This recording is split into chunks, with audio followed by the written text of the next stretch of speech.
What's up, guys? Sherwin here. Basically, I wanted to do a little bit of a new thing, trying something out for my channel. I'm going to be talking about Merfolk. A lot of exciting things have happened lately. Was, I won an RCQ, and Vodalian Hexcatcher has been spoiled, and I had the pleasure of playing a few games with it. So yeah, I just let's. It's kind of a little bit of a just me rambling for an hour. I hope that's something you might be interested in if you're a Merfolk player. I'm gonna call it Fishtails. It's gonna be like a sort of podcasty kind of thing, and I might have maybe we can do something more with it in the future. Maybe we can have some guests or something. Maybe I can have if you're interested in talking with me, maybe I can get a co-host or something. I don't know. It'd be kind of cool. So I'm just gonna call it Fishtails. Just gonna be talking about meta shifts, about stuff. I'm gonna try to do one of these every so often, like when the meta shifts enough so where I can talk about it. You know, we're gonna talk about the you know what new decks come out, how to sideboard for matchups, how to from the Merfolk perspective, right? So like there's not a ton of Merfolk content out there, so I want to try and be a part of that. So yeah, I want to fill the void of the lack of Merfolk content. So, and I feel like I've been doing pretty well lately, so I think I'm in a decent spot to at least be in a discussion, to discuss with people how to how you guys feel. So yeah, just let me know if you are interested in something like this. If you wanna be on the show, if you wanna talk about, let's talk. Let's talk. Yeah. Without further ado, enjoy the first episode of Fishtails. Hey guys, Sherwin here. I'm just gonna. This live video is a bit long overdue. Just had to get a video out. I think I won an RCQ last week. It's pretty long overdue. I was supposed to record this video last week, but it just never happened.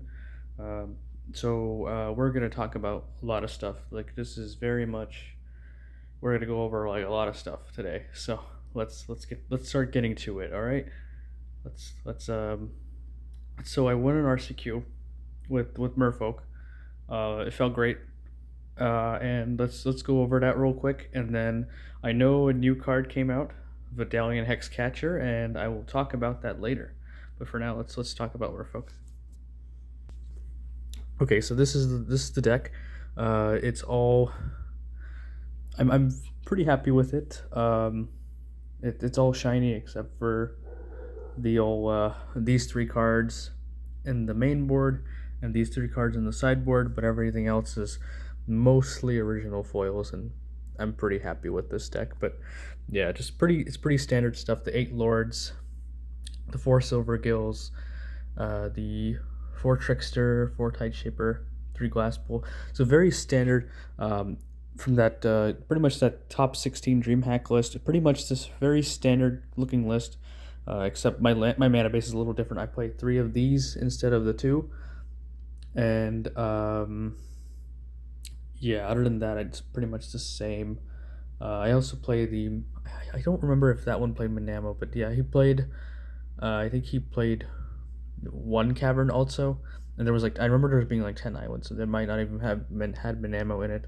But yeah, this is pretty much the basic gist of the list. But yeah, remember this. Keep this in mind. We have a hex catcher coming, so keep that in mind. I think the easiest cut at this point is the glass pool mix. The card's fine. Card's decent even, but I don't even feel amazing about cutting it, but I think it's probably the one that has to go. And then we can, instead of playing these 19 lands, we can play 20. It makes the mana a little worse, but the curve is a little lower now. Well, it's slightly lower because we're adding the 2 drops, but yeah. I'll show you how that fits in a minute. So yeah, this is basically the list, and then keep in mind the sideboard also. It's not quite standard. A lot of people don't play. A lot of people are playing hearses over the relics. A lot of people aren't playing Dismember, and people are playing Borrowers over Harbingers. And the Chalice numbers also vary. So I'll talk about that in a second. But this is what I wanted the RCQ with. So yeah, time to pack it in my box, and you won't see that in editing. So yeah, I'll see you all at the computer. So welcome back. We're back at my computer. So we got two new Merfolk that are interesting. Maybe we're talking about. So first, obviously, we have Vodalian Hexcatcher, probably our next 4 of in the deck. Pretty. I mean, I'm not going to read it out to you. I'm sure you know what it does. It's been a week, or maybe even 2 at this point. And we know what this does. But it is on Magic Online, and the set releases on Friday. So we have about a week until this comes out. Well, the end of the week. You'll probably be seeing this during the middle of the week. So yeah, this is out on Magic Online. I have been jamming some games with it. I've only played 2 leagues at this point. I went 2-3 in my first league with it, and then I've won 5-0 my second league with it. So I'm excited to share that league. Well, unfortunately, I 2 of my matches, the recording. So what happened is I played it on my dad's laptop. I was at my parents' this weekend, and I tried to record the games, but the footage got scuffed for whatever reason on that. The picture didn't move. I'm not sure what happened there, but I was able to get my first 3 matches. So we'll show you the first 3 matches, but just keep in mind that the Hammer games were not amazingly interesting, but they were still noteworthy. So I'm a little upset that I wasn't able to show you that. But yeah, yeah. And our second Merfolk is Vodalian Mindsinger. I think we have kind of come to the consensus this one is probably not going to see modern play. I would hope to be wrong on. I hope I'm wrong, and it's actually maybe it might be a sleeper decent card in like Pioneer or something. I've been talking with a couple people about this card. It's really awkward that it kicks for red and green, but I think in Pioneer, and specifically, we use stuff like Concealed Courtyard, and we can go ahead and make it. We can pay green and red off that, so we should be able to kick it. And you can get it off company with the Lord and steal a 2-mana guy, so that's pretty cool. So maybe it sees some Pioneer play. I hope it does. It'd be cool to see something like that. I hope Merfolk is playable in Pioneer. I don't think it's quite there yet. Since I won this RCQ, I am gearing up to go to Atlanta, so I will probably be playing Pioneer. So if you have any suggestions for any decks pretty similar to Merfolk that I could play at Atlanta, that would be great. I'm thinking right now I'll probably play Bent Spirits, or I will be playing Mono Blue Spirits. But yeah, I was originally going to quit playing Modern until that is over, but the problem is I have an open to go to on an SCG open or SCG con to go to on in early October, so I have to play Modern. So there you go. But yeah, let's talk a little bit about Hexcatcher and kind of how it changes the deck. So basically, Hexcatcher is a Lord. It is a really nice on the mana because it's just 1 in blue. It's not a blue Lord. I think if it was a blue Lord, I'd probably be playing less copies because that's how big of an impact that is. Because now you can keep more hands that are, blue source or cavern and Mutavault, and that just allows us to have a little more consistency, and you don't have to rely on Silvergill so much. Oh, what the hell? You don't have to rely on Silvergill as much when these things are happening. You don't have to rely on Silvergill as much for in your opener. To have a keepable opener.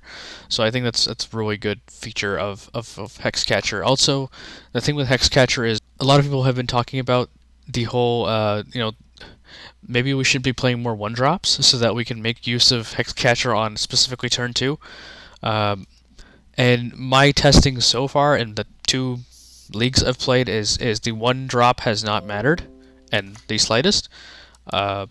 So I just think as you're always pretty much going to be flooding the board with bodies, whether to 1 or 2 drops. But anywhere if you make it to the mid game, mid late game, you will be having a lot of bodies on the board, so you should have stuff to sack for Hexcatcher. It's very often that you'll probably just flash in a Hexcatcher, sack itself to counter like a red and 6 or something, or like a Teferi on the draw, and that will probably happen a lot. But yeah, it's another way to leave up. It's also another way to leave up mana.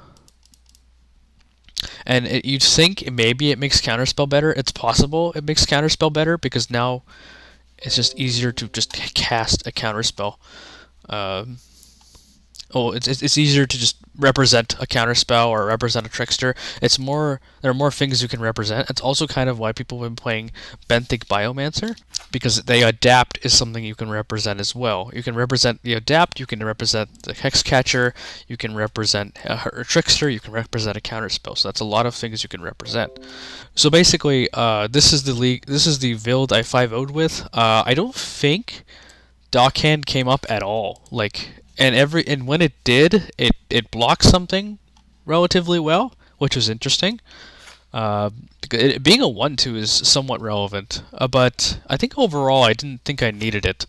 I didn't feel like, oh, I have an overwhelming need of this card, and I don't think I've really used the ability to great effect. It's a very strange thing, right? Dockhand came out in Modern Horizons 2, right? But I think it would have been it might have been an auto include if it came out before Modern Horizons 2, but the thing is, Modern Horizons 2 shifted the format so much that Dockhand probably made it, became unplayable as a result of that shift. So, in theory, it's a very good card. It's an incredible card, but it didn't see any, it's barely seen any play. It hasn't been that useful, and I, for my RCQ, I actually ended up cutting it, so I didn't play it at all. So yeah, this is what I ended up with the 5-0. So I'll kind of let's talk about a bit how we would how I'd change it after this league. So where I am right now is this list right here. So you'll notice that there's no 1-drops in this list. We put the I think the main thing is that we put these free spells back in. Because it still means we can do something on turn 1, or it's technically something we can do on turn 1. So it's not so you don't get so it's not so much of a cost to not play something on turn 1. Of course, it's not ideal. We want our 1-drop at the end of the day, but I think moving toward all of 8 of the free spells is probably where we want to be. I think they're too good not to play. Subtlety in particular has been a house because it covers things that Force Negation just doesn't cover, and it kind of polarizes our matchups a little bit. So like you can against Titan, for example, Amulet Titan, you really want Subtlety, and Force is just okay because it does counter an amulet. It just still does counter an amulet, but Subtlety is what you really want because their big payoff is always going to be a creature. It's going to be either that the Colossus thing. I forget what it's called. I'll put it on the screen probably. The Colossus thing, or it's going to be Primeval Titan. And 9 times out of 10, you're going to be losing to a Primeval Titan. So Subtlety is really where you want to be for a matchup like that. And so like your draws without Subtlety are like night and day,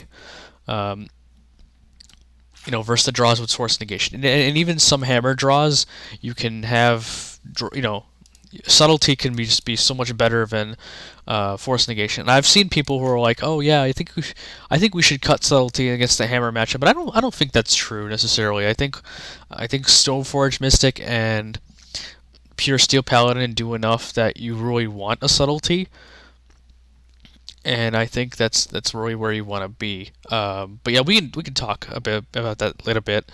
But yeah, so this is kind of where I'm ending up here. I do think there is a little bit of a trade-off. You don't have these cheap 1-mana creatures to sacrifice to Hexcatcher, so you can't just sacrifice your guy on your Curse Catcher on turn, like let's say we played Curse Catcher, we won't be able to upgrade it into a better Curse Catcher on turn 2, not as easily at least. So it's possible. I mean, maybe meta shifts happen. Maybe we start. I mean, of course, one Tide Shaper is these Tide Shapers are not really one drops. Like they can be if you want them to be, and I think if you're not a Merfolk player, you should maybe if it probably might even represent that there's a Hexcatcher in the Merfolk player's hand if they run this out on turn 1. But it could also just be efficient with their mana. It might just be an efficient thing to do because they don't still text for 2 most of the time. And I think just Hexcatcher being a lord is a big deal. Just being able to attack, just give us a little more aggression, right? Like it makes our creatures bigger quicker because we're not bound to glass polemic being just something random. We're not bound to I mean, of course, we're not bound to having to play a 3-mana lord. We're not bound to playing a Phantasmal Image because Phantasmal Image is kind of bad, honestly, because it's not a native Merfolk, so it doesn't work with Cavern, and it's very easy to kill. Very easy to kill a Phantasmal Image. You just breathe on it and it just dies. So and you don't even get the benefits. Like for example, of course this probably doesn't matter, but let's say you Solitude. Let's say you Fury, right? And all you have to do is just put one damage of your 3. You're splitting up your 3 damages, your 4 damages.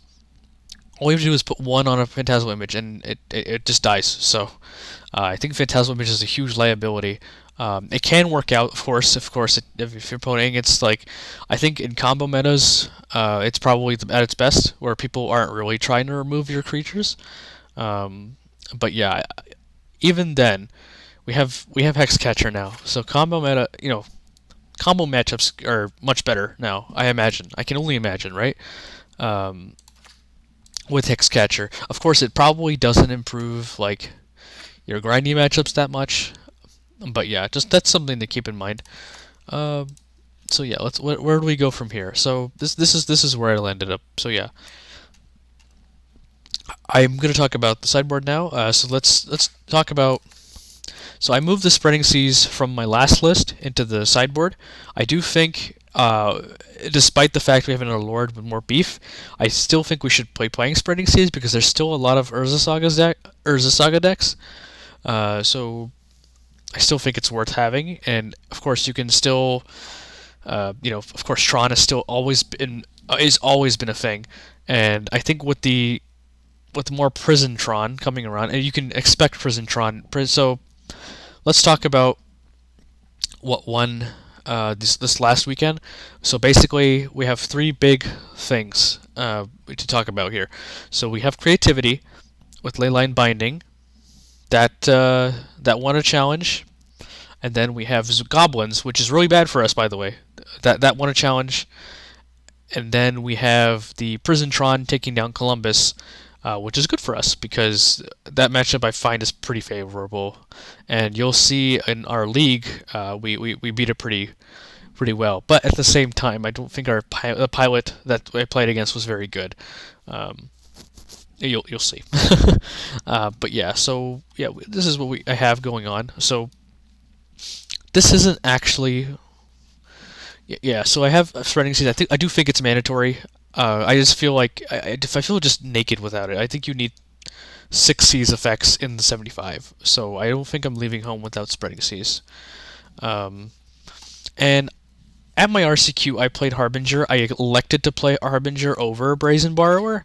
I just felt like the body was more relevant, and I felt like since I'm in Texas, there's a lot of aggressive decks here. So there's a lot of I felt like the borrower was more the Harbinger was more of a concession to Hammer, so I could at least have a body to race with also, and that did come up a few times.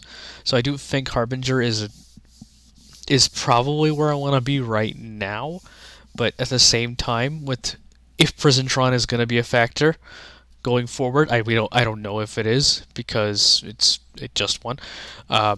maybe Borrower is the include here. Maybe it is possible we split it up. Maybe it's 2 Borrowers. Maybe it's no Harbingers. It could be 2 Harbingers, right? So that's why I have a 1-on-1 split here. It's more of a demonstration, I guess. So I think Borrower is probably where we want to be. At this point, if I was going to sleeve up a deck tomorrow, I'd probably sleeve up Borrowers because of the Prisantron. So yeah, that's just something to keep in mind, I guess. I still like Kira. It's good in the grinding matchups, and it's still good against 4-color. It's kind of a concession to 4-color. I think it's quite good against 4-color. It is a little annoying that you can just go red and 6 ping and then kill it, but with whatever. But I do think it's still good overall in that matchup. And at least it's a speed bump to get over. It doesn't just because you can ping it with red and 6 and kill it doesn't mean that it can stop a Fury still. Even despite that, right? So yeah, and I really like Dismember. I know a lot of people are really off Dismember, but I really like Dismember. Dismember is quite good. And I know despite what some people might tell you, I really like it against Murktide. It's extremely good against Murktide. It just kills. It's the cleanest way to kill a Ragavan on turn 1. So to deal with a Ragavan on turn 1, I think. So yeah, I just think that's just the way to do it, right? So because yeah, you don't have a lot of ways to block a Ragavan, on turn 1, because basically the only way to interact with the Ragavan on turn 1 in this deck is gonna be to subtlety it or to block it with the Tide Shaper, and I think that's not enough, right? And of course that's a big risk. I think Merfolk is always struggle with a turn 1 Ragavan, but of course and I feel like it's quite night and day whether to have Ragavan or not. It's very, very night and day. So it really shifts the match. The texture of the match completely changes if they have a Ragavan on turn 1 or whether if they have a Ragavan on turn 1 or not, right? So it practically defines the matchup. I think I've lost I think 90% of the games I lose is because of the Ragavan on turn 1. So, I mean, even if you have a clean answer to it, they can just follow up with a Shredder, and then you lose their Shredder, right?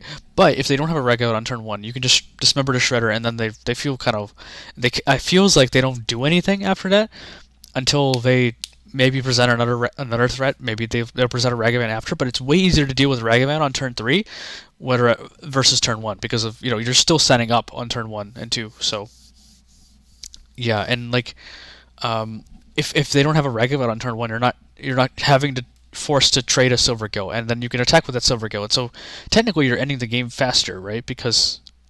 And that you're giving them less outs. So whereas if you have to block a Ragavan, they can still bolt your creature and then get in, and then they're giving you less turns now. So to find answers. So yeah, it's kind of a push and pull, and it's very dependent on Ragavan on turn 1. So I think Dismember is quite mandatory.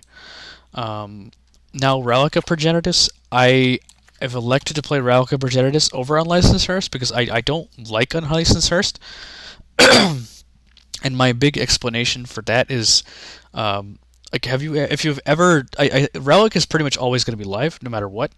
But you can always just play a Relic. I think the only exception to that actually is if you have a Chalice. So that comes up a lot against Shadow and Murktide. But I think for the most part, you're always going to have a live Relic. Because if you draw, and the thing with Hearse is you want to be playing things on, you want to be casting your creatures on turn 2. You want to be casting your Silvergills. You want to be casting, Hexcatcher. You want to be leaving up Hexcatcher. You want to be leaving up Trickster. You want to be, maybe you want to play Lord of Atlantis. Maybe you want to kick a Tide Shaper. There's a lot of things to do on turn 2, but you can't just do that. You can't just do that. You don't have, it's so hard to just play things that cost 2 mana. It really interferes with the curve, and especially with Chalice, right? Turn 1 Relic and turn 2 Chalice is quite good against Murktide and Shadow, but is you just can't do that with a hearse, right? And if you draw a hearse on like turn 8, it's not going to be good because they don't care about their graveyard at that point, and it's just going to be a 2/2, and you're staring down like a 5/5 shadow or something. You'd rather have it cycle, right? Like if you can play a relic and cycle it, that's better than hearse just being costing 2 mana. And you can like the thing with relic is that you don't have to spend the relic the turn you play it, right? So that lets you be really. Relic is very flexible, right? And even here's another thing with relic. I really like relic against Murktide. That kind of confuses some people. Even Nikachu, I was watching one of Nikuchu's streams, and I was like, "Yeah, I really like Relic in this matchup. Why aren't you bringing it in?" And he's just like, "Oh, I don't like Relic," and I'm just like, "What?" It just confuses me, right? I'm not calling out Nikachu or anything. I'm just like, I understand people have different points of view, and I can even see his points of view because he specifically said was like, "Oh, I'd rather deal with what's on the board. I don't want to deal with one." They can, like, let's say you play a relic on turn 1. I can kind of see his point where he's like, "Oh, just if they have a DRC, like, they can still get to hit Delirium or whatever." But like, I also feel like relic is so good because you can slow down a Murktide to the point where it's not going to matter, because once Murktide comes down, you're going to die in 2 or 3 turns unless you deal with it, and it's very difficult to deal with a Murktide in this deck because of resolved Murktide. Basically, the only ways is the Otawara, and to like maybe block it with a flyer here, and that's not even going to happen because I technically board out my subtleties. But yeah, there's not a lot of ways to deal with it, and it's basically it's all up to Otawara, Harbinger, and or Borrower, and maybe if it's small enough, you could dismember it, and that's basically it. It's never going to be small enough but that's also why I like Relic, right? You can slow down a Murktide player to the point where they're not casting a Murktide, and then that gives you more time, right? And another thing I think that's really overlooked is that DRC is forced to attack. You have to attack with the DRC. If Dragon Rage Shanawar is a 1/1, you're not even worried about it, right? And a lot of times, like of course, it sets up a it can help set up a graveyard. It can make their draws better, but you're not usually worried about it as a 1/1. I think I'm 90% of the game. Okay, 95% even of the games. Maybe not 95. Maybe 90% of the games I win against Murktide are the games they play either nothing on turn 1 or they play a Dragon Rage Channeler. It's basically, it has to attack, right? It attacks each combat if able. So you just let it attack, and then you exile the graveyard. So they not only lose Delirium, and then you can block it. Like this happens a lot. Like I guess this comes up a lot. It's either it's getting eaten by a relic, or it's at least making it so you don't have to have a trickster to answer Dragon Rage Shadow, and then you can use your trickster on a future Murktide, or you can use it on a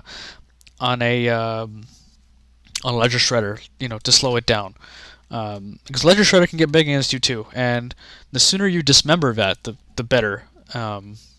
And I think Dismember is really your Dismembers are really stretched thin in this matchup because you're so reliant on killing a Ragavan. So I just feel like, yeah, this is really these cards are really where you want to be. And then Chalice the Void, I think I might even cut one. I can really see myself cutting one because now we have Hexcatcher, and this is basically for either Murktide or Living End. Murktide, Living End, it's good against for Shadow, but it's not as good against Shadow now because of the huge presence of of Kolaghan's command in that deck. So yeah, I don't really like to bring against Shadow anymore. But yeah, I could see myself cutting to 2 because now Living End is really shored up. So I could see myself cutting one. I don't know what I'd cut it for though. Maybe let me know in the comments what you'd cut it. Maybe if you were gonna cut it, if you're gonna what does your sideboard look like? Let me know. I feel like a lot of Merfolk players. I'm not calling anyone out again. I respect your point of view, but I think I've had a lot of success against Murktide lately, and I think my plan is kind of how I really like my plan against Murktide. So. yeah, let's talk about how to board also. So against Murktide, um, I don't think you want the Hexcatchers actually, but obviously the first thing that comes out I think is Force Negation. So you board out Force Negation for sure. Um, Actually, let's think about what we board in. So you board in these, all of these cards, right? And then you're probably your ratio of these. So that's what. Let's see how many cards that is. 1, 2, 3, 4, 5, 6, 7, 8, 9, 10, 11. So that's 11 cards, right? So you're boarding out. I think you board out forces. I don't really like to go mine. They're so efficient. The only thing you really want to force in there against them is okay. So game one, you want to force. You're trying to block a Ragavan, so you're probably going to force the Unholy Heat, and then you want to force Expressive Iteration. That's pretty much all you want to force. That's the only things you can really afford to force. So you want to force Expressive Iteration. I think it's probably the best thing to force. But yeah, I think you definitely bring the forces out.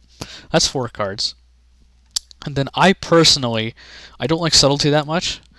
Subtlety can definitely come in handy game one. Game one, and then game two, they'll really play around it. They'll be like, oh fuck, do they have Subtlety in their hand? And then they'll really play around it, and then you won't have it. And you won't have to 2-for-1 yourself, right? So I think I like to board out Subtleties. And I think Subtlety is quite good. Like, it's probably the card I don't want to I board out the most because it is still quite good against a Murktide.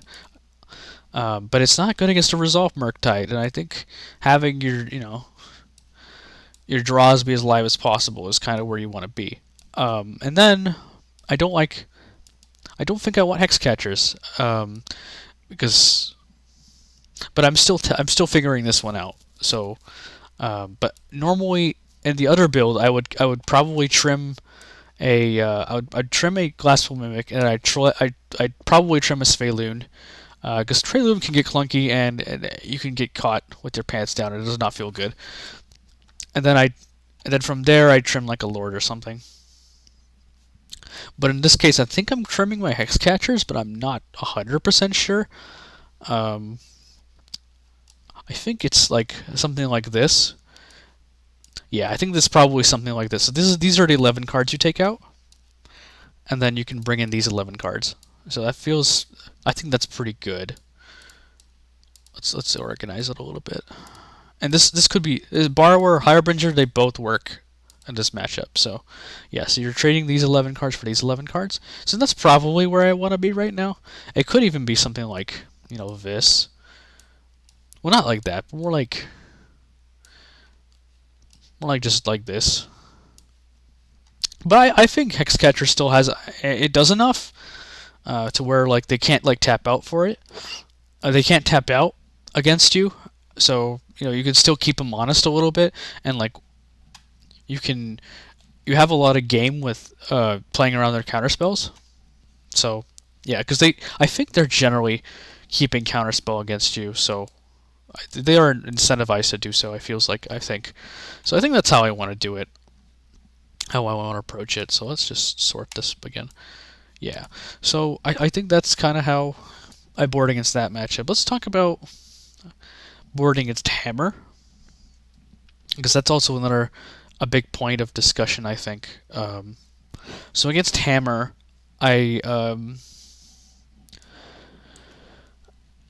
let's see. So I really value Dismembers, of course, because you can kill things that are being equipped by a. It's a lot harder with a Pure Stale, but with Sigard as aid, you can just the thing that Sigard as aid will basically it will when equipment comes into play, it wants to attach to something, and then that targets. So whatever they target, you can dismember in response, and it's a lot easier to do it whether as if they have a Paladin or not, because Paladin, as long as they have Metalcraft, and then remember that Metalcraft is a factor.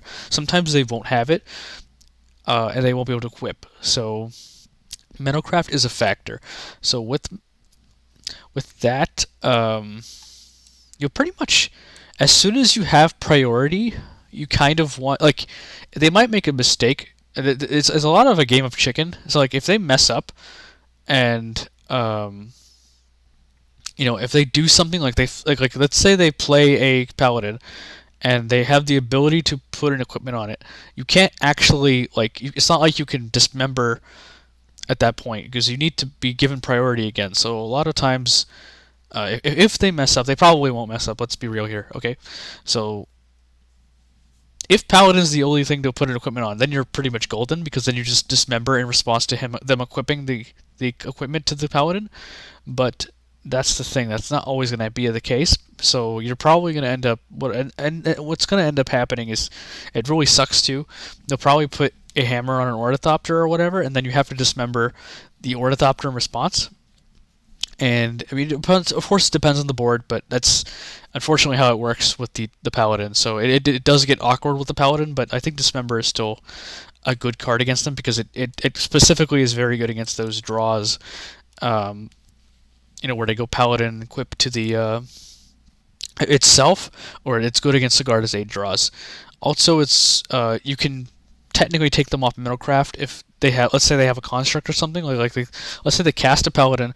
And they have like a Springleaf Drum, an Ornithopter, and a Construct. And you can just dismember the Construct in response, and they won't be able to equip anything. That might not be the best plan, but it does take them off Middlecraft, and that might be just enough to hit them for the swing back. And they will. If the more savvy players will probably try to not fetch their Hollow Fountain against you, so be very aware that you might not have Island Walk against them. But that's where Spreading Seas and Tight Shaper come in.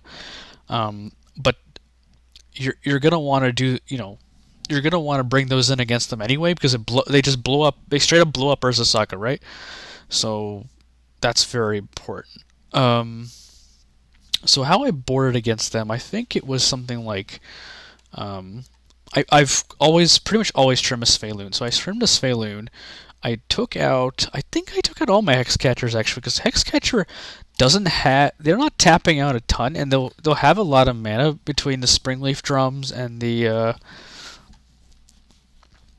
having the Springleaf Drums and then and their spells being so efficient, it's gonna be hard to actually Hexcatcher something. So I don't think I want Hexcatcher against them, and if I do, I think I'd want to trim them at the worst. So let's examine what we bring against them. So I think I definitely don't want Silvergill. I usually board those out. So that's 9 cards, right? So I think how I board is I board in these two.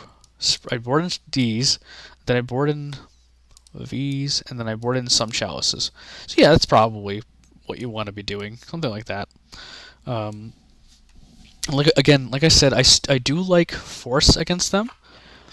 I think Force is quite it's not amazing, but it might just be good enough because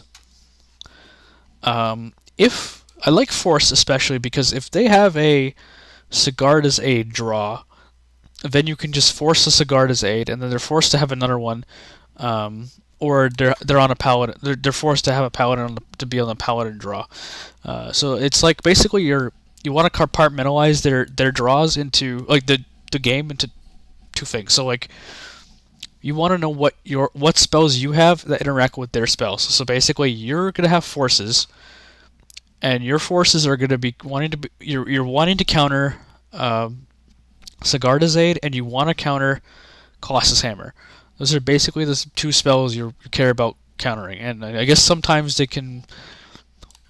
I mean, I've tried to counter a Springleaf Drum, and it has not worked. Don't counter a Springleaf Drum. Just don't do it. I know it sounds pretty tempting if they go they start on an Ornithopter, and then they go Springleaf Drum, and you're like, Force, and it's very tempting to be like, oh man, I'll cut them off the mana, and it doesn't work. I've tried it 5 times, it does not work any of those times, and it not work any of those times. So don't do that. So yeah, I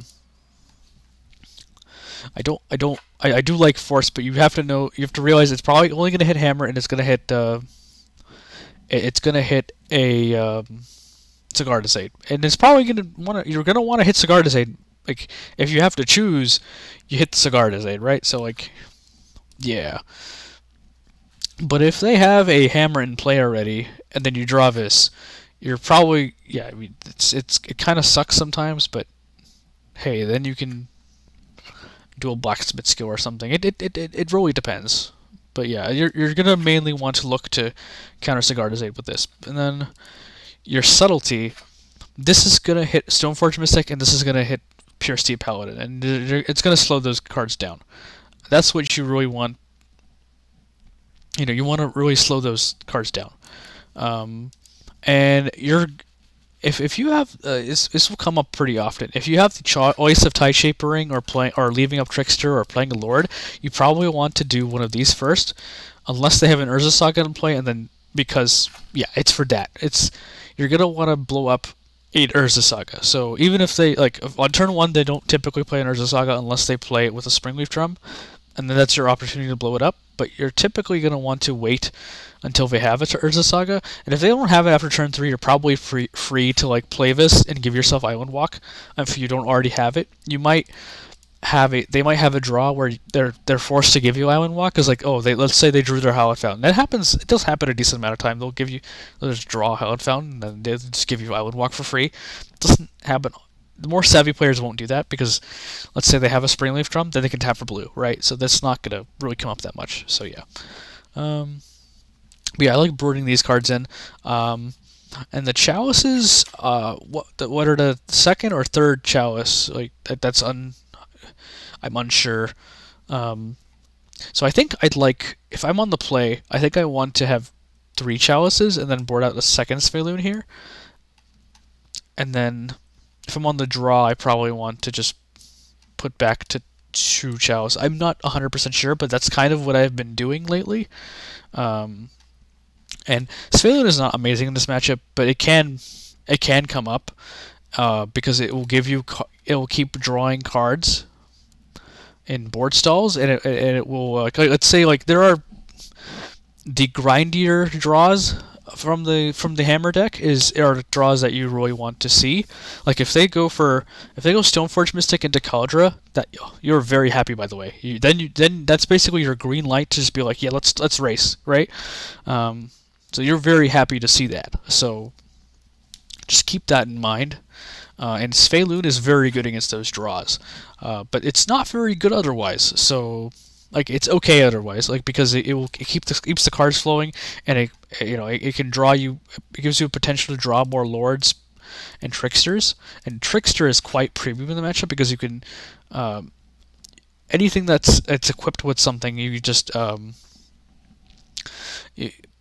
of course it's better against the Paladin draws, of course, because you can let's say they play an equipment and you have a window to okay, so they have a Pure Steel in play, and they play an equipment. They draw a card, right? So that's basically your cue to Trickster it, right there. They won't draw a card, and they won't be able to equip anything. So that's basically where you want to. And of course, it's their normal play is to play a Paladin and then play the equipment so they can draw the card and then equip, right? So this stops that. So that's that's good for you. So that's a really good way to slow him down, and then you can turn the corner there, and then maybe have a chump blocker or something. But yeah, you just have to be really careful against hammer. Really, also, you need to just respect the double hammer. I've lost okay, so let's say I had a scenario. This came up at my last RCQ, which I lost in top 8 because I didn't. I was on the play even. I was on the play. I played a turn 2 Lord of Atlantis, and then they go turn 2. They go Stoneforge Mystic, and they get a hammer. So in turn 1 they went Sigarda's Aid, right? And then I played a turn 3 Sphaloon, but I had 2 Tricksters in my hand. And I just said go, and he goes, I'll attack you with the Stoneforge. And of course, I know about one of the hammers, so I said sure, and then he equips 2 hammers and kills me, and that's a huge mistake. Don't do that. You can slow the game down enough to where, I could have slowed the game down, right? I was on the play, and I could have just I could have Trickstered. I should have left up the Trickster, right? And I had enough lands, and I wasn't hurting. I didn't need cards, right? So I don't know why I played the Sphaloon there. It was a mistake. So Sphaloon can be a trap, but I still think it's fine in the matchup. It's not going to win you the matchup or anything. It's fine. It's just fine, right? So yeah. I don't think Hexcatcher is probably where you want to be in the hammer matchup, but yeah. Um, let's talk about what else is there to talk about. What other big matchups is there? This 4-color. Yes, let's talk about 4-color. So 4-color, I used to think that you had to really, you know, I still think this somewhat. That you can just be on a really aggressive plan and you'll be able to beat them that way. But I don't know if that's true. Um, I still value having cards. So yeah, because especially like these free spells are pretty good against them. So I like having the free spells. So yeah, this is how I board. I do. It's pretty simple actually. You just go 2 Kiras, 3 Dismember. That's pretty much it. That's pretty much all I bring in. And then you board out. I think I boarded out my Shapers, and I boarded out one of the Lords. Maybe a Hexcatcher, yeah, because you usually have Island Walk, so I think the Island Walk Lords are a little better. But I think that's how I kind of want to do it. Like you could even do. I think Sveluna is your best card, so you definitely want all 4 in the matchup. So yeah, you can even. I think this is kind of how I want to do it. But yeah, you will have Island Walk most of the time because I want to get into all of their colors, and they're not always going to have. Of course, they're an 80-card deck, so they're not always going to have Abundant Growth, and they usually are incentivized to go into a Triumph first, and both of their Triumphs that they play are going to be blue, so you're going to have Island Walk pretty much guaranteed. You're going to have Island Walk. Okay, of course, they can play around it. They can just have Abundant Growth on one of your other lands, and then you're not gonna have Island Walk. So, but yeah, I think most of the time you're gonna have it, so it's fine. And Island Walk doesn't really matter a lot of the time because their board's usually clean. Oh, they guess they've got Kodals, so maybe not. Yeah, I don't think so. But I think you'll have Island Walk enough of time where you don't have to worry about that. But regardless, it's a tough matchup. It's not gonna be easy for you to go through them. And I think it's very easy to mess up also. Um, I made a lot of questionable plays in my matches against them. You'll see. But yeah, I think I could have done better, unfortunately. But yeah, it's okay. But yeah, I think that's how I want to board. Maybe you can even just like leave one in. But I think, but if you see Ragavan, I think you want to leave in Tight Shapers. But these elemental decks don't really play Ragavan anymore. Well, we like Tight Shaper that much. So you're gonna want to force their walkers, whatever walkers they have. You want to, I think you want to force a red and 6 pretty much always, because it keeps their lands flowing, and if they're making their land drops, you're probably not gonna win. So I think I like force, and you'll see that I like having force, and then of course maybe it's correct to do it like this, and where you can just board out a lord. Maybe that's correct. And you can. I have to play with this card a lot more to really gauge its power, but I think that's kind of what I think. This is kind of what I don't want to board against that deck. And it's not insanely popular. It's been a little popular in the last couple of weeks. Last week, I would say. Yeah. I'd say last week, I think. But yeah, I think that covers the major matchups. Maybe I should also cover creativity. So creativity, I don't like subtleties very much because it does hit walkers, but like it's not really worth 2 for 1ing yourself just to hit a walker. I would probably board out a Sveluna or 2. And I think I want to board in. I usually board in Dismember. Huh? I don't have a ton actually. I think I can board in Dismember. I can board if you have Borrowers, you could probably board that in, and maybe Spreading Seas. Maybe. See, that's 6 cards. So yeah, that about covers it. If you have Borrower, and if you have maybe Spreading Seas isn't that good on the draw, but I like Spreading Seas enough because now they're playing Leyline Binding, so it's gonna make it harder for them to Leyline Binding you. So I think I like that. I think I like that strategy. It's possible you want subtleties because you can, but I don't think so. I don't think so. I think you mainly want to hold your forces just for creativity. If you have a read on it, on them being creativity. If you see the Jun Triome, they're probably gonna be creativity. Like, right? So yeah, not the Jun Triome. They're probably gonna go. Oh, they're gonna go Jeskai Triome into Jun Triome. Yeah, that's how they do it. Yeah, because then they'll be able to do it on turn 2. Yeah, the Leyline Binding. So I think that's how I want to do it. Like these. Yeah, it's possible you can even do like, maybe you want the subtleties and you can board out the Silver Gills. I think Silver Gill's fine because it keeps the cards flowing and it makes you closer to Force, because Force is your best card against them probably, and maybe Hexcatcher too, and it keeps the cards flowing. And I like Tideshaper because it gives them, and that's also why I want to board in Springs, because it makes them have less mountains for Dwarven Mine. And I didn't actually like the matchup that much because it always felt like they had more creativities than you had answers, but now I feel like the matchup's probably a lot better because you have Hexcatcher now, and yeah, I think Hexcatcher probably makes a huge difference. I can imagine. So yeah, I think that's kind of where I want to be. Yeah, so you're gonna want to worry about Veil of Summer. Veil of Summer sucks. It just happens. You're just like, can't do a lot about that one. So yeah, but you're gonna want to just counter creativities. Like, of course, if you have an opportunity to counter a Fable, you should probably take it, but not at the maybe not at the expense of like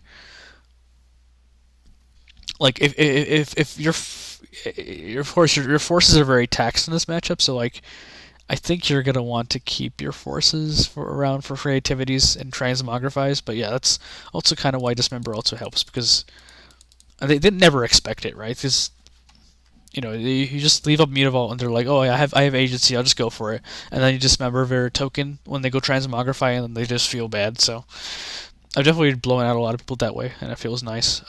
It's possible you bring in Kira's because and then especially since you're cutting Saloons, because Kira, at least, like, they have a lot of removal, so like it might be a good way to circumvent that rule. And I know some versions play Teferi. I'm not sure if the current version's playing Teferi. I should probably check that, actually. It got second. Okay, that's fine. Regardless, it played Leyline Binding, but yeah, let's see. No Teferis in this one, so you're a little safe from that, but they will have Veil of Summer in the post board, because, of course they do. It's annoying. Just gotta deal with it. So yeah. Yeah, let's talk about Living End. So this Living End, I board like this. I take out a Sphaloon or two, and I take out my Tideshapers. You can cut them off colors, but it's not going to help probably. And I board in, of course, all of these 6 cards,